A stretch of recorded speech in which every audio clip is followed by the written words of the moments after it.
Lazarus Come Forth by Ray Bradbury. Performed by Paul Lawley-Jones. Logan's way of laughing was bad. "There's a new body up in the airlock, Brandon. Climb the rungs and have a look." Logan's eyes had a green shine to them, eager and intent. They were ugly, obscene. Brandon swore under his breath. This room of the morgue ship was crowded with their two personalities. Besides that, there were scores of cold shelves of bodies freezing quietly, and the insistent vibration of the coroner tables, machinery spinning under them. And Logan was like a little machine that never stopped talking. "Leave me alone." Brandon rose up, tall and thinned by the years, looking as old as a pocked meteor. "Just keep quiet." Logan sucked his cigarette. "Scared to go upstairs? Scared it might be your son we just picked up?" Brandon reached Logan in about one stride, and while the morgue ship slipped on through space, he clenched the coroner's blue uniform with the small bones inside it and hung it up against the wall, pressing inward until Logan couldn't breathe. Logan blew air. His eyes looked helpless. He tried to speak and could only grunt like a stuck pig. He waved his short arms, flapping. Brandon kept him there, crucified on a fist. "I told you, let me search for my own son's body in my own way. I don't need your tongue." Logan's eyes were losing their shine, were getting blind and glazed. Brandon stepped back, releasing the little assistant. Logan bumped softly against the metal flooring, his mouth hungry for air, his nostrils flaring for breath. Brandon watched the little face of Logan over the crouched, gasping body, with red color and anger shooting up into it with every passing second. "Coward!" He threw it out of himself, Logan did. "Got yellow neon tubing for your spine. Coward! Never went to war, never did anything for Earth against Mars." Brandon said the words in slow motion. "Shut up." "Why?" Logan crept back, inching up the metal hull. The blood pumps under the skirts of the tables pulsed across the warm silence. "Does it hurt, the truth? Your son'd be proud of you, okay? Ha!" He coughed and spat. "He was so damn ashamed of you, he went and signed up for space combat. So he got lost from his ship during a battle." Logan lipped his lips very carefully. "So, to make up for it, you signed on a morgue ship. Try to find his body, try to make amends. I know you. You wouldn't join the Space Warriors to fight. No guts for that. Had to get a nice easy job on a morgue ship." Lines appeared on Brandon's gaunt cheeks. His eyes were closed, the lids pale.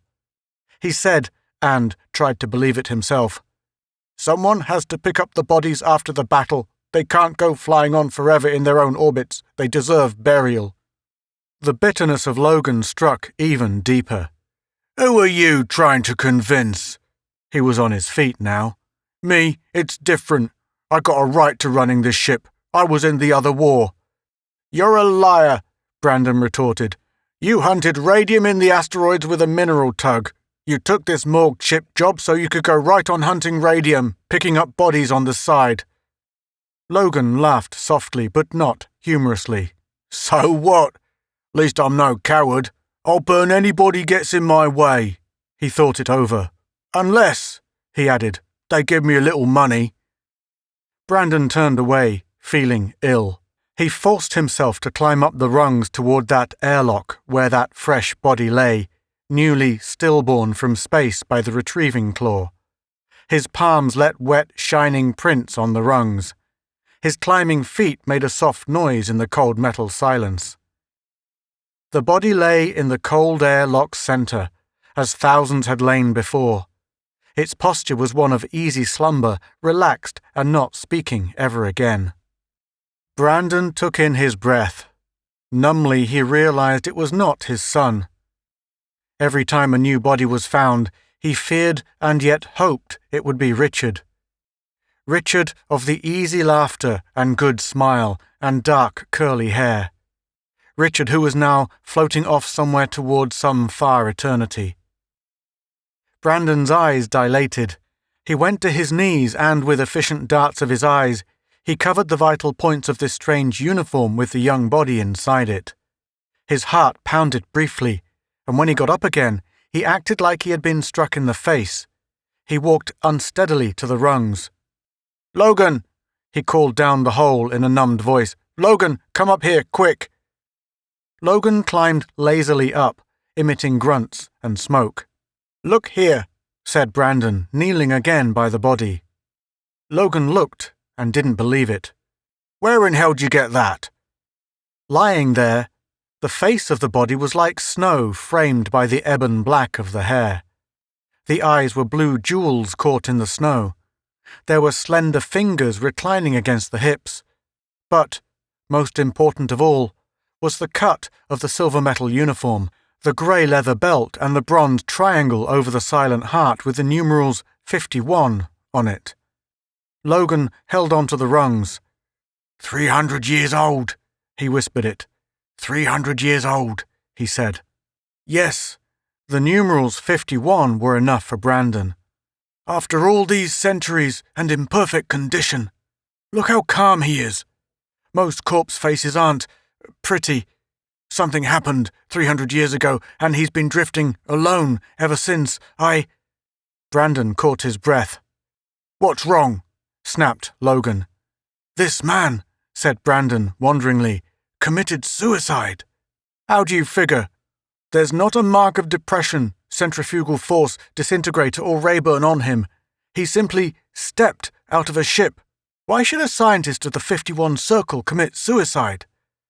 They had wars back there too, said Logan, but this is the first time I ever seen a stiff from one of them. It can't happen. He should have been messed up by meteors. A strange prickling crept over Brandon. When I was a kid, I remember thumbing through history books, reading about those famous 51 scientists of the Circle who were doing experimental work on Pluto back in the year 2100. I memorized their uniforms and this bronze badge. I couldn't mistake it. There was a rumor that they were experimenting with some new universal power weapon. A myth, said Logan. Who knows? Maybe, maybe not. But before that super weapon was completed, Earth fell beneath Mars's assault. The 51 scientists destroyed themselves and their base when the Martians came. The myth says that if the Martians had been only a month later, the weapon would have been out of blueprint and into metal. Brandon stopped talking and looked at the long-boned, easily slumbering scientist. And now he shows up. One of the original 51. I wonder what happened.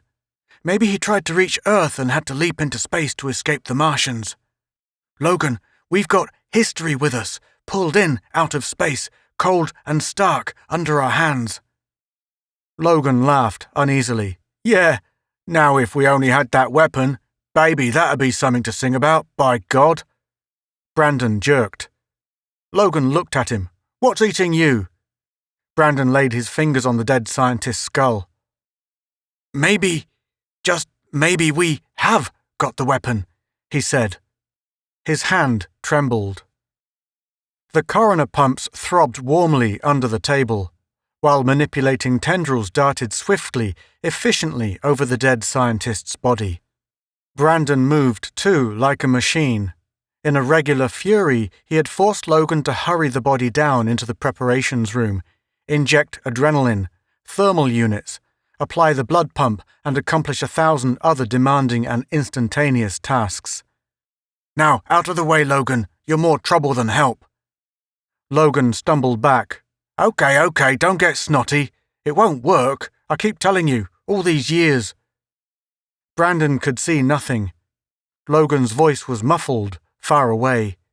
There was only the surge of pumps, the sweating heat of the little cubicle, and niche number 12 waiting to receive this body if he failed. Brandon swallowed tightly. Niche number 12 waiting, cold, ready, waiting for a body to fill it. He'd have to fight to keep it empty. He began to sing-song words over and over as he injected stimulants into the body. He didn't know where the words came from childhood maybe, from his old religious memories. Lazarus, come forth, Brandon said softly, bending close, adjusting the manipulatory tendrils. Lazarus, come forth. Logan snorted.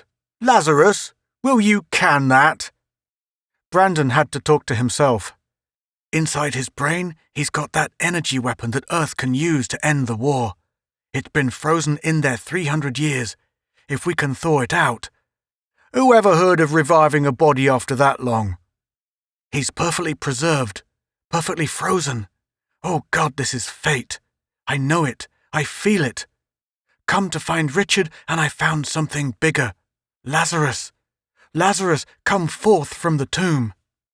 The machines thrummed louder, beating into his ears. Brandon listened, watched for just one pulse, just one beat, one word, one moment of life. Air for the lungs. And Brandon attached oxygen cones over the fine nose and relaxed lips. Pressure on the ribs. Metal plates pressuring the rib case slowly out and in. Circulation. Brandon touched the control at the foot of the table, and the whole table tilted back and forth in a whining teeter-totter. A report clipped through on the audio. Morgue ship. Battle Unit 766 calling Morgue ship. Off orbit of Pluto 234cc.02. Off 32. 1/7. Follow up. Battle just terminated. 6 Martian ships destroyed. 1 Earth ship blasted apart and bodies thrown into space. Please recover. 79 men. Bodies in orbit heading towards Sun at 23456 an hour. Check. Logan flipped his cigarette away. That's us. We got work to do. Come on, let that stiff cool. He'll be here when we come back. No! Brandon fairly shouted it, his eyes wild. He's more important than all those men out there. We can help them later. He can help us now. The table came to a halt, bringing absolute silence. Brandon bent forward to press his ear against the warmed rib casing. Wait. There it was. Unbelievably, there it was. A tiny pulse stirring like a termite down under, softly and sluggishly moving through the body, jabbing the heart and... Now! Brandon cried out. He was shaking all over. He was setting the machine in operation again and talking and laughing and going crazy with it. He's alive! He's alive! Lazarus has come forth from the tomb! Lazarus reborn again! Notify Earth immediately! At the end of an hour, the pulse was timing normal, the temperature was lowering down from a fever, and Brandon moved about the preparations room watching every quiver of the body's internal organs through the tubular fluoroscope. He exulted. This was having Richard alive again. It was compensation. You roared into space looking somewhere for your lost self-respect, your pride, looking for your son who is shooting on some soundless orbit into nothing. And now the biggest child of fate is deposited in your arms to warm and bring to life. It was impossible. It was good. Brandon almost laughed. He almost forgot he had ever known fear of death. This was conquering it. This was like bringing Richard back to life, but even more. It meant things to Earth and humanity, things about weapons and power and peace. Logan interrupted Brandon's exultant thinking by blowing smoke in his face. You know something, Brandy? This is damn good. You done something, mister. Yeah. I thought I told you to notify Earth. Ah, I've been watching you, like a mama hen and a chick. I've been thinking too, yeah. Logan shook ashes off his smoke. Ever since you pulled in this prize fish, I've been turning it over in my mind. Go up to the radio room and call Earth. We've got to rush the scientists to Moonbase immediately. We can talk later. There was that hard green shine to Logan's narrow eyes again. He poked a finger at Brandon. Here's the way I get it. Do we get rewarded for finding this guy? Hell no. It's our routine work. We're supposed to pick up bodies. Here we got a guy who's the key to the whole damn war. Brandon's lips hardly moved. Call Earth. Now hold on a moment, Brandy. Let me finish this. I've been thinking, maybe the Martians would like to own him too. Maybe they'd like to be around when he starts talking. Brandon made a fist. You heard what I said. Logan put his hand behind him. I just want to talk peaceable with you, Brandy. I don't want trouble. But all we'll get for finding this stiff is a kiss on the cheek and a medal on the chest. Hell!" Brandon was going to hit him hard before he saw the gun in Logan's fingers, whipping out and pointing. "Take a look at this, Brandy, and don't lose your supper." In spite of himself, Brandon quailed. It was almost an involuntary action. His whole body plunged back, aching, pulling with it. "Now, let's march up to the radio room. I got a little calling to do. Get on with you, hup." In the radio room, Logan touched studs, raised a mic to his lips and said, beam to Mars, Morg ship of Earth calling. Mars beam, answer." After an interval, Mars gave answer. Logan said, "I've just picked up the body of a 51 Circle scientist. He's been resuscitated. Give me your fleet commander. I got things to talk over with him." Logan smiled. "Oh, hello, Commander." Half an hour later, the discussions were over, the plans made. Logan hung up, satisfied. Brandon looked at him as if he couldn't believe he was serious. Back down in the control room, Logan set a course and then forced Brandon to get the body ready. He bragged about the deal. "A half-ton of radium, Brandy. Not bad, eh? Good pay. More than Earth would ever give me for my routine duty." Brandon shuddered.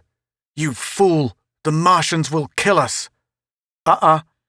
Logan pantomimed him into moving the body onto a rollered table and taking it to the emergency lifecraft airlock. "I'm not that dumb. I'm having you wire this emergency lifeboat with explosive. We collect the minerals first. We blow up the body if the Martians act funny. We make them wait until we've collected our half and gotten 5 hours start toward Earth before we allow them to pick up the body. Nice, huh?" Brandon swayed over the task of wiring the lifeboat with explosive. "You're cutting your own throat, handing over a weapon like that to the Martian enemy." It was no again from Logan. "After the Martians pick up the body and we're safely on our way home to Earth, I press a button and the whole damn thing blows up. They call it double-crossing." "Destroy the body? Hell yes! Think I want a weapon like that turned over to the enemy? Gah! The war'll go on for years. So Earth'll end up winning anyhow. We're getting along, slow but sure, and when the war's over, I've got a load of radium to set myself up in business and a big future in front of me. So you kill millions of men for that? What do they do for me? Ruin my guts in the last war?" There had to be some argument, something to say, quick, something to do to a man like Logan. Brandon thought quickly. "Look, Logan, we can work this, but save the body." "Don't be funny." "Put one of the other bodies in the ship we send out. Save Lazarus's body and run back to Earth with it," insisted Brandon. The little assistant shook his head. "The Martians will have an intramaterial beam focused on the emergency ship when they get within 100,000 miles of her. They'll be able to tell then if the body's dead or alive. No dice, Brandy." It was hardly like leaping himself, thought Brandon. It was just frustration and rage and unthinking action. Brandon jumped. Logan hardly flicked an eyelid as he pressed the trigger of his paragun. It paralyzed the legs from under Brandon and he collapsed. The gun sprayed over his groin and chest and face too in a withering shower of red-hot needles. The lights went out. There was a loose sensation of empty space and acceleration minus power. Pure, soundless momentum. Brandon forced his eyes open painfully and found himself alone in the preparations room, lying stretched upon one of the coroner tables, bound with metal fibre. "Logan!" He bellowed it up through the ship. He waited. He did it again. "Logan!" He fought the metal fibre, knotting his fists, twisting his arms. He yanked himself back and forth. It pretty well held, except for a looseness in the right-hand binding. He worked on that. Upstairs, a queer, detached Martian bass voice intoned itself. 500,000 miles. Prepare your emergency craft with the body of the scientist inside of it, Morg ship. At 300,000 miles, release the emergency craft. We'll release our mineral payment ship now, giving you a half-hour leeway to pick it up. It contains the exact amount you asked for. Logan's voice next. Good. The scientist is alive still and doing well. You're getting a bargain. Brandon's face whitened, bringing out all the hard, scared bones of it, the cheeks and brow and chin bones. He jerked against the binding, and it only jumped the air from his lungs, so he sobbed. Breathing deeply, he lay back. They were taking his child back out into space. Lazarus, his second son, whom he had birthed out of space with a metal retriever, they were taking back, out and away from him. You can't have your real son, so you take the second best and you slap him into breathing life, into breathing consciousness, and before he is a day old, they try to tear him away from you again. Brandon fairly yelled against his manacles of wire. Sweat came down his face, and the stuff from his eyes wasn't all sweat. Logan tiptoed down the hard rungs, grinning. Awake, Sleeping Beauty? Brandon said nothing. His right hand was loosened. It was wet and loosened, working like a small white animal at his side, slipping from its wire trap. You can't go ahead with it, Logan. Why not? The Earth Tribunal will find out. You won't tell them. Logan was doing something across the room. He was the only moving thing in front of 100 cold shelves of sleeping warriors. Brandon gasped, tried to get up, fell back. How will you fake my death? With an injection of sulfocardium. Heart failure. Too much pulse on a too old heart. Simple. Logan turned, and there was a hypodermic in his hand. Brandon lay there. The ship went on and on. The body was upstairs, lying breathing in its metal cradle, mothered by him and jerked to life by him, and now going away. Brandon managed to say, Do me a favor. What? Give me the drug now. I don't want to be awake when you send Lazarus out. I don't want that. Sure. Logan came walking across the deck, raising the hypodermic. It glittered hard and silver fine and sharp. One more thing, Logan. Hurry it up. Only one arm free, one leg able to move slightly. Logan was pressing against the table now. The hypodermic hesitated in his fingers. This, said Brandon. With one foot, Brandon kicked the teeter-totter control at the base of the board. The board, whining, began to elevate swiftly. With his free arm instantly pulling the last way free from the wire, Brandon clutched Logan's screaming head and jammed it down under the table, under the descending board. Board and metal base ground together and kept on going 3 inches. Logan screamed only once. The sounds after that were so horrible that Brandon retched. Logan's body slumped and hung, arms slack. Hypo dropped and shattered on the deck. The table kept going up and down, up and down. It made Brandon sicker with each movement. The whole room revolved, tipped, spun sickishly. The corpses in all their niches seemed to shiver with it. He managed to kick the control to neutral, and the table poised, elevated at the heels, so blood pounded hotly into Brandon's pale face, lighting, colouring it. His heart was pounding furiously, and the chronometer upon the hull wall clicked out time passing, and miles with it, and Martians coming so much closer. He fought the remaining wires continuously, cursing, bringing threads and beads of blood from raw wrist, ankle, and hips. Red lights buzzed like insects on the ceiling, spelling out, Rocket coming, unknown craft, rocket approaching. Hold on, Lazarus. Don't let them wake you all the way up. Don't let them take you. Better for you to go on slumbering forever. The wire on his left wrist sprang open. It took another 5 minutes to bleed himself out of the ankle wires. The ship spun on all too quickly. Not looking at Logan's body, Brandon sprang from the table and with an infinite weariness tried to speed himself up the rungs. His mind raced ahead, but his body could only sludge rung after rung upward into the radio room. The door to the emergency rocket boat was wide, and inside, living quietly, cheeks pink, pulse beating softly in throat, Lazarus lay unthinking, unknowing that his new father had come into his presence. Brandon glanced at his wrist chronometer. Almost time to slam that door, shoving Lazarus out into space to meet the Martians. 5 minutes. He stood there, sweating. Then, decided, he put a tight audio beam straight on through to green Earth. Earth.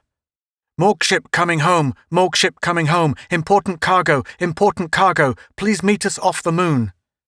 Setting the ship controls into an automatic mesh, he felt the thundering jets explode to life under him. It was not alone their shaking that pulsed through his body. It was something of himself, too. He was sick. He wanted to get back to Earth so badly he was violently ill with the desire to forget all of war and death. He could give Lazarus to the enemy and then turn homeward. Yes, he supposed he could do that. But give up a second son where you already have given up one? No. No. Or destroy the body now? Brandon fingered a ray gun momentarily. Then he threw it away from him, eyes closed, swaying. No. And if he should try to run away to Earth now, the Martians would pursue and capture him.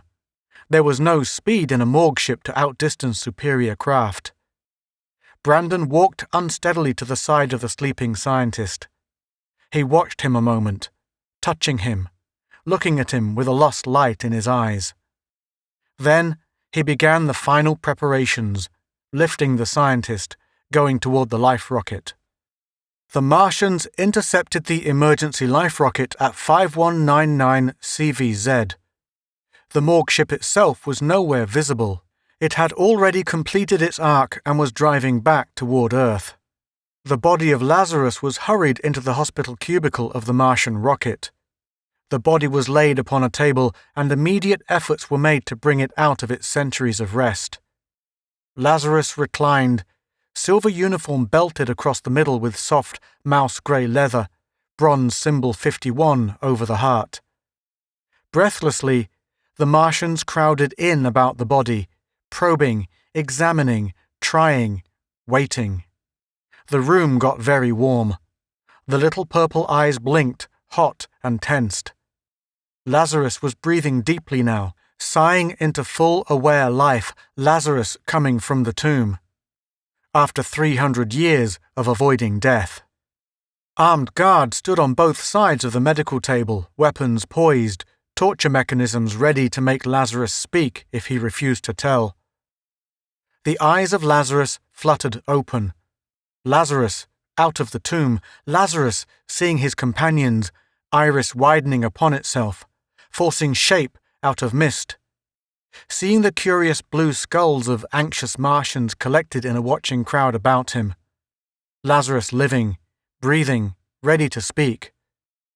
Lazarus lifted his head curiously, parted his lips, wetted them with his tongue, and then spoke. His first words were, "What time is it?" It was a simple sentence, and all of the Martians bent forward to catch its significance as one of the Martians replied, 23:45. Lazarus nodded and closed his eyes and lay back. Good. He's safe then by now. He's safe. The Martians closed in, waiting for the next important words of the waking dead. Lazarus kept his eyes closed, and he trembled a little, as if, in spite of himself, he couldn't help it. He said, "My name is Brandon." Then Lazarus laughed. You have been listening to Lazarus Come Forth by Ray Bradbury, performed by Paul Lawley Jones.